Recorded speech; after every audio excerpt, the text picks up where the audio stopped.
Ever wondered how to make traditional Moroccan Msemmen at home? Well, you are in the right place. Today we're diving into the art of making this delicious flaky flatbread that's a staple in Moroccan cuisine. Msemmen is more than just a bread, it's a symbol of hospitality, shared during special occasions and casual get-togethers alike. It's a versatile dish that can be enjoyed with a variety of fillings, or simply with a cup of mint tea. To make msemmen, you'll be taking a journey through a process that has been passed down through generations. You'll be kneading dough, rolling it out, filling it, folding it, and then frying it to perfection. It might sound complicated, but don't worry, we'll go through each step in detail. This is a recipe that's all about patience, love, and attention to detail. So, are you ready to roll up your sleeves and get cooking?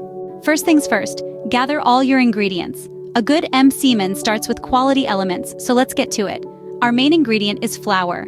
We'll need a good amount of it for the base of our dough. Next up, we have semolina. This will add a unique texture to our msemmen and make it that bit more authentic. Now, let's talk about salt. Just a pinch will do. Yes, it's a small amount, but it's crucial for balancing the flavors. Don't underestimate it. Water is another key player in our recipe. It's going to bring everything together and create our dough, so make sure to have plenty on hand. And finally, butter. Oh, the butter. It's going to make our msemmen rich, flaky, and oh so delicious. You'll want to use a good quality, unsalted variety for the best results. Now that we have everything ready, it's time to start the fun part, the cooking. The first step in making msemmen is preparing the dough. So let's dive right into it. Our first task is to mix the ingredients. You'll need all-purpose flour, semolina, salt, and water.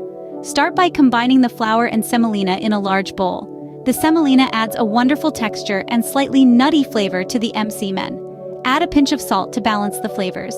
Now gradually add water. This is where you need to be a little cautious.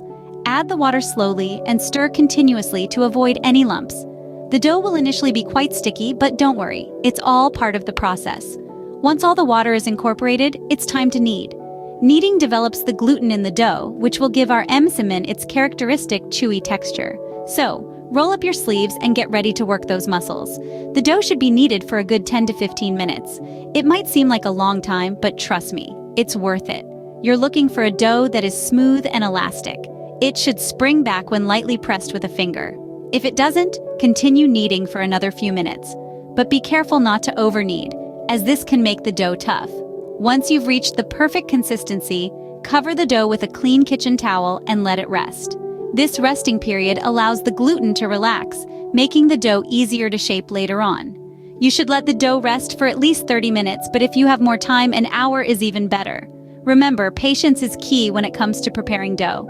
It might take a few tries to get it just right, but don't be discouraged. Practice makes perfect, and soon enough, you'll be a pro at making msemmen dough. Great job! Now let's move on to the next step. Now that we have our dough, it's time to shape and fill it. The first step to shaping your dough is to lightly grease your hands with oil. This not only prevents the dough from sticking to your hands, but also makes the shaping process much smoother. Once your hands are greased up, grab a portion of the dough and start gently pressing it out on your work surface. You're aiming for a thin, almost translucent circle. Don't worry if it's not perfect. Rustic is part of the charm of msemmen. Next, it's time to apply the butter. This is what gives msemmen its signature flaky layers. Using your fingers, spread a generous dollop of softened butter all over the dough circle. Make sure you cover every inch. This is not the time to be shy with your butter. Once you've buttered up your dough, it's time to fold it into a square. Start by taking the bottom edge and folding it up to the middle. Then do the same with the top edge. You should now have a long, buttery strip of dough. Next, fold the right side to the middle, followed by the left side. Voila! You now have a butter-filled square of dough. Now, this next step is optional, but it does take your msemmen to a whole new level. If you want to add a filling, now's the time. A popular choice is a mixture of finely chopped onions, parsley, and spices. Just remember, less is more when it comes to fillings. You don't want to overstuff your msemmen. Once you've added your filling, simply fold the dough over it to seal it in. And there you have it. You've just shaped and filled your first piece of msemmen dough. Repeat with the remaining dough until you have a stack of buttery filled squares ready to be cooked. Look at you, a pro at making msemmen. Now let's cook these beauties. We're now at the final and most exciting stage, cooking our msemmen. This is where all our careful preparation pays off. The aroma of the cooking msemmen will soon fill your kitchen, making this a truly sensory experience. We'll start by heating our pan. A non-stick pan works best for this. Set it on medium heat. You want it warm enough to cook the msemmen evenly, but not so hot it scorches. If you're unsure, test the heat with a small piece of dough. It should sizzle gently when it hits the pan. Now let's talk about placement. You want to lay the msemmen in the center of the pan. Be careful as you do this. The dough is delicate, and you don't want it to tear. Use a spatula to help if you need. Once your msemmen is in the pan, let it be. Resist the urge to move it around. This is key to achieving that perfect golden crust.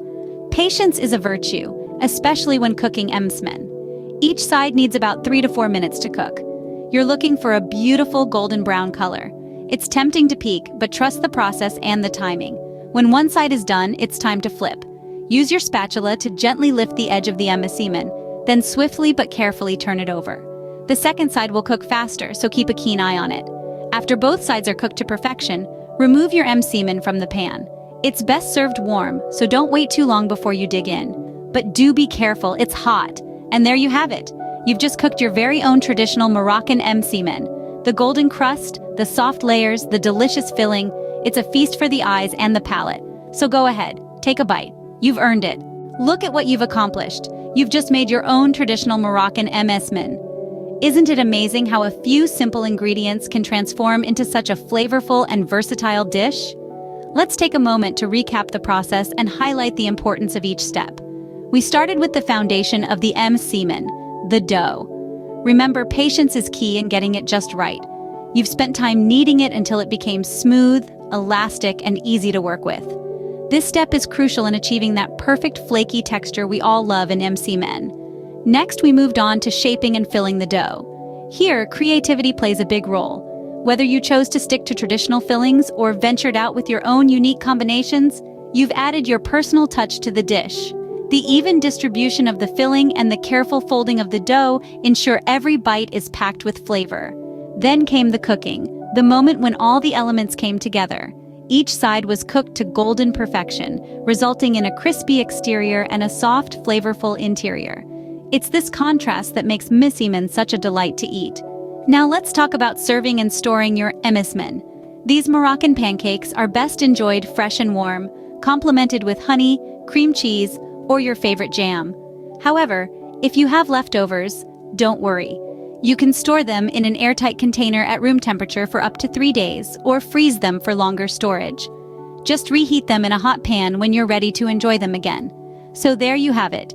You've mastered the art of making traditional Moroccan msemmen. This recipe is more than just creating a dish. It's about experiencing a piece of Moroccan culture, and now you're a part of it.